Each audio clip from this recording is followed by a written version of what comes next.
Good morning, everybody. So now, lovely to be together this morning.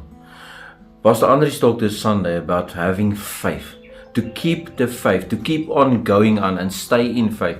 We know that the Word of God says that it pleases God that we have faith. It means that's the way you got saved. If it's by faith that you accepted Christ, it's by faith that you are one of Christ's childs now, and you are sitting in a heavenly place because of faith. But sometimes we are quenching back from faith. We're losing our faith. We just carry on without faith.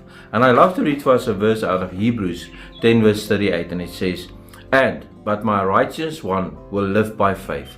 Because we are the righteous one of God, and we will live by faith. Yes, we can live on hope. Yes, we can live on trust. Yes, we can live on our own abilities. But it pleases God that we live by faith and operate by faith. It's a working in action to operate in faith. And the rest of the verse say, and I take no pleasure in I take no pleasure in the one who shrinks back.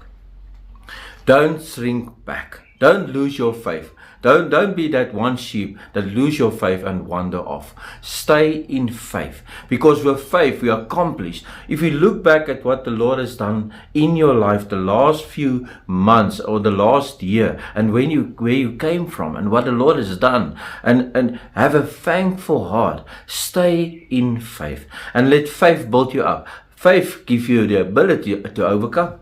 It's by faith that we overcome the enemy, because we trust in God. Let this day be in faith. Stand in faith, live by faith, and react by faith.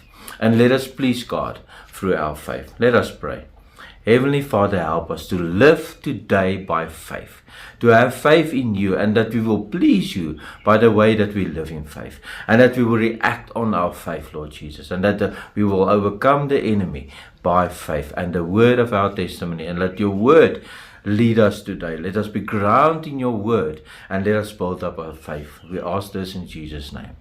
Amen. Amen, and may you have a wonderful day.